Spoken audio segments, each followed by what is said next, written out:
திமுக காரனுக்கு வந்து அரஸ்ட்டை பார்த்து பயம் கிடையாது. திமுக என்ன பண்ணுச்சு? திமுக இதை தானே பண்ணுச்சு. திமுக இதை தானே பண்ணுச்சுன்னு கேட்குறீங்க. மக்களுக்காக பேசினாருங்க, விவசாயிகளுக்காக பேசினாருங்க. அதில் என்னங்க தப்பாக பேசிட்டாரு? சும்மா இருக்கிறவங்க பிடிச்சி ஹீரோ ஆக்கி ஆல்ரெடி ஆனால் ஹீரோ தான், ஆனால் இப்போ சூப்பர் ஹீரோ ஆக்கி விட்டீங்க, அவ்வளோதான். இப்போ வந்து எப்படி பார்க்குறீங்கன்னு கேட்டால் சிரிச்ச மாதிரி தான் பார்க்குறேன். நான் அண்ணன் காலை சிரிச்சுட்டு தான் போனார். எங்கேயுமே அரெஸ்ட் பண்ணிட்டாங்க அப்படின்னு ஒரு சைகையே கிடையாது. காரில் போகும்போதும் சரி, வண்டியில் ஏற்றும் போதும் சரி, சிரிப்போடு தான் போனார். ஏன்னா வந்து திமுக காரனுக்கு வந்து அரெஸ்ட்டை பார்த்து பயம் கிடையாது. சிம்பிளாக ஒரே விஷயந்தான். இப்போ நீங்கள் அரெஸ்ட் பண்ணீங்க, இப்போது கோர்ட்டில் கேட்பாங்க. சரி, கோர்ட்டு சொல்லியும் நீங்கள் மீறி அரெஸ்ட் பண்ணியிருக்கீங்க. அரெஸ்ட் பண்ணக்கூடாதுன்னு சொல்லி தான் அரெஸ்ட் பண்ணியிருக்கீங்க. ஏன்னா கோர்ட் சொன்ன அவகாசம் வந்து 12 மணி, நீங்கள் 12 மணி 11 மணிக்கு அரெஸ்ட் பண்ணிட்டீங்க. கோர்ட்டில் கேள்வி கேட்பாங்க, எதுக்கு அரெஸ்ட் பண்ணீங்கன்னு. ஏன்னா ஆல்ரெடி என் நண்பர் சரண் ஜெயராமன் அரெஸ்ட் பண்ணதுக்கும் ப்ராப்பரான உங்களுக்கு ஒரு ப்ரூஃப் இல்லை, எதுக்கு அரெஸ்ட் பண்ணீங்கன்னு. இப்போ உதயணன் அரெஸ்ட் பண்ணியிருக்கீங்க, அந்த மாதிரி நிறைய பேர் அரெஸ்ட் பண்ணியிருக்கீங்க. இப்போ அங்கே தொட்டு இங்கே தொட்டு ஒரு மலைக்கிட்டே வந்துட்டீங்க. பார்த்துட்டீங்க தமிழ்நாட்டிலலாம் நடந்துக்கிட்டு இருக்குன்ட்டு. அரெஸ்ட் பண்ணால் சட்ட ஒழுங்கு ஆகும், இந்த மாதிரி ரோட்டில் போராட்டம் பண்ணுவாங்கன்னு தெரிஞ்சு உங்கள் ஈகோக்காக அரெஸ்ட் பண்ணியிருக்கீங்க. ஏன் அரெஸ்ட் பண்ணீங்கன்னு பார்த்தீங்கன்னா, அந்த பெண்மணி பேரை சொல்ல ஒரு பெண்மணியை பற்றி பேசிட்டாரு. அந்த பெண்மணியை பற்றி அண்ணன் பேசவே இல்லை. நிறைய பேர் பேசணுன்னு போட்டுட்டு இருக்கீங்க. போய் ஒழுங்காக போய் பாருங்கள். ஃபுல்லாக அவர் பேசின ஸ்பீச் எடுத்து போய் பாருங்கள். அவர் நாகரிகமாக கரெக்டாக தான் பேசியிருக்காரு. அந்த இடத்துல எந்த பெண்மணி பேரையும் யூஸ் பண்ணாமல் தான் பேசியிருக்காரு. அதே மாதிரி வந்து ரொம்ப நாகரிக அரசியல் பண்ணுறாங்க திமுக, ரொம்ப தப்பாக பேசுகிறாங்க திமுக பேசினாலும் வேறு அரெஸ்ட் பண்ணுறீங்க. திமுக எதுவுமே தப்பாக பேசலை. நீங்கள் என்ன பண்ணுறீங்கன்னு சுட்டி காமிச்சதுக்கு நீங்கள் அரெஸ்ட் பண்ணுறீங்க. தப்பாக பேசுறதுன்னா என்ன தெரியுமா அர்த்தம்? இந்த பொண்ணு காமிக்கிறேன் பாருங்க. செந்தில் பாலாஜி வந்து ஒரு ரவுடி பையன் உங்களுக்கு தெரியாதா? 6 மாசம் இருங்கடா. யாரு ரவுடி, யாரு அதிகாரப்படும் தெரியுதா உங்களுக்கு? முட்டாள் முதலமைச்சர் யாரு ஓடுனது? உங்க அப்பா கைது செய்யும் பொழுது நீங்க ஓடுனீங்களே, அப்படியா ஓடுனாங்க? இதுக்கு மேல சொல்றதுக்கு கோபமான வார்த்தைகள் எனக்கு எல்லாம் கிடையாது. பாத்தீங்களா? இந்த மாதிரி நாங்கள் எதாவது பேசணுமா? ஆனால் இதுக்கு நாங்கள் எதுவும் பண்ணல. ஏன்னா நாங்கள் நாகரிக அரசியல் பண்ணுறோம். சரி, அரசியல் பண்ணுறீங்க, இதெல்லாம் நீங்கள் பேசினாலும் மக்கள் நம்ப மாட்டாங்கன்னு நினச்சி நம்பினோம்.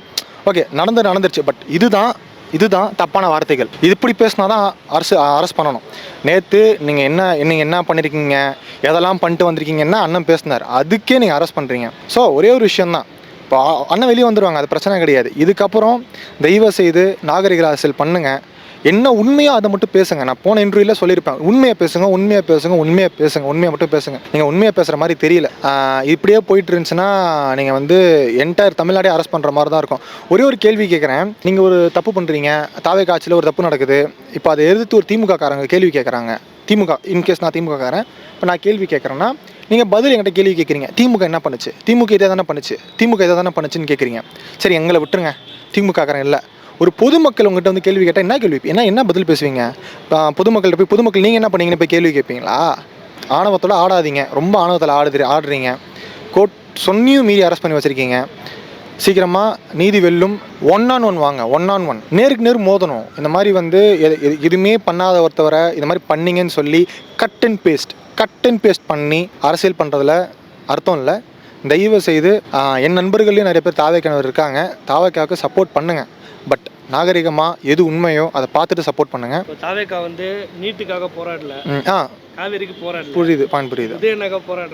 அது வேற. காலைல போராட்டம் இல்லை. நீட்டு நான் போய் கலந்துக்கிட்டேன். சிஜேபி போராட்டத்தில் பாயிண்ட் பண்ணி சொல்கிறேன். சிஜேபி போராட்டத்தில் நான் ஒரு திமுக காரன்னா அந்த கட்சிக்கு, அந்த பார்ட்டிக்கு ஆதரவு கொடுக்குறது போய் கலந்துக்கிட்டேன். அது போய் நீங்கள் நிறைய பேர் வந்து திமுக போராட்டம்னு சொல்கிறீங்க. அது சிஜேபியோட போராட்டம். எங்கள் நண்பர் தான் அது எடுத்து பண்ணார். சிஜேபியிலேருந்து போய் கலந்துக்கிட்டோம். அடுத்து மேகதாதுக்காக போராட்டம் பண்ணாங்க, விவசாயிகள் போராட்டம் பண்ணாங்க, அப்புறம் ஒரு அமைச்சரை எதிர்த்து போராட்டம் பண்ணாங்க. அது சரி, அது ஓகே, அது உங்கள் கட்சி, நீங்கள் போராட்டம் பண்ண தேவையில்ல. பட் நிறைய போராட்டம் நடந்துச்சு நீங்கள் ஆட்சிக்கு வந்ததுக்கப்புறம்.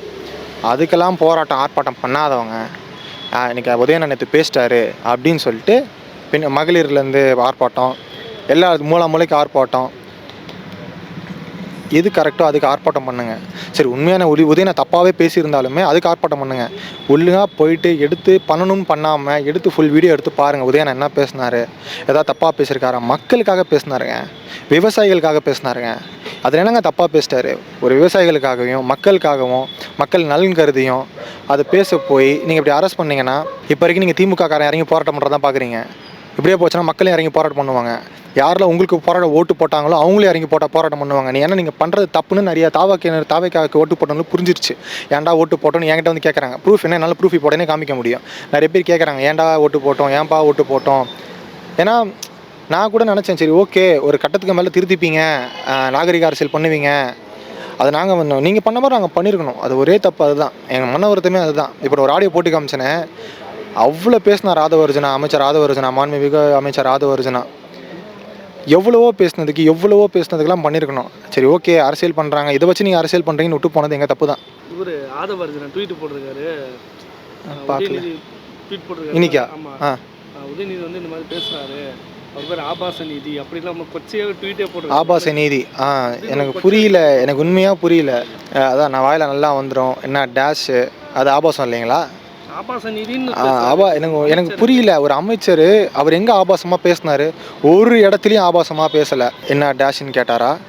அது ஆபாசம். முட்டாள் முதலமைச்சர் சொல்லி பேசினார். நீங்கள் பேசுனீங்க அமைச்சர் ராதவர்ஜன் அவர்களே, நான் வாயில் நல்லா வந்துடும், அதெல்லாம் உங்களுக்கு ஆபாசமாக தெரியல. அப்போல்லாம் நீங்கள் ஆபாசம்னு சொல்ல மாட்டீங்க. அட்லீஸ்ட் அந்த ஆபாசத்தை கண்ட்ரோலும் பண்ண மாட்டீங்க. இப்போது ஆபாச நீதினுவீங்க. நீங்கள் பேசுங்க, உங்களை யாரும் மக்கள் நம்ப மாட்டாங்க. வாய்ப்பில்லை ராஜா, வாய்ப்பில்லை. மக்கள் யாரும் நம்ப மாட்டாங்க. எதுக்கு இதுக்கு ஏன் பண்ணணும்? அவ்வளோ தூரம் அத்தனை போலீஸ் பாவம், 1000 போலீஸ் 2000 போலீஸ் நிற்க வச்சு தஞ்சாவூர் வரைக்கும் கூட்டு போயிட்டு ரிமாண்டும் பண்ணலையா, உள்ளே ஜெயிலையும் வைக்கல. நாளைக்கு எங்கள் அண்ணா அங்கே உள்ளே வருவார் 5ஆம் தேதி நாளைக்கு. அப்போ கண்டிப்பாக பட்ஜெட் தொடரில் கலந்துப்பார். நாளைக்கு தரமான சம்பவம் இருக்குது. இதுக்கு மேலே எதுவும் சொல்லலை. 100% உங்களுக்கு நாளைக்கு வந்து தரமான சம்பவம் இருக்குது. ஆல்ரெடி ஆனால் சொன்ன மாதிரி தான், தஞ்சாவூரில் யாரையும் விட மாட்டோம், 5ஆம் தேதி நாங்கள் கேள்வி கேட்போம்.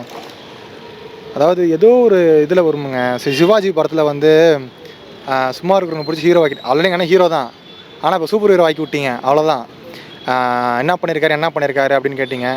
இப்போ மக்களுக்காக தான் அரெஸ்ட் ஆகிருக்காரு, மக்களுக்காக பேசி தான் அரெஸ்ட் ஆகிருக்காரு. இப்போ வந்துட்டார். நாளைக்கு 5ஆம் தேதி நாளைக்கு உள்ளே வருவார்.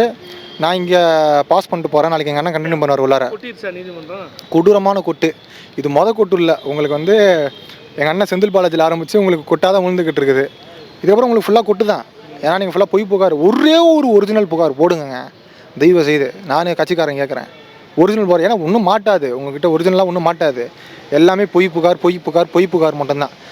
போட்டிங்களா, அவமானப்பட்டீங்க, துக்கப்பட்டீங்க, அவஸ்தைப்பட்டீங்கன்ற மாதிரி தான் இருக்குது.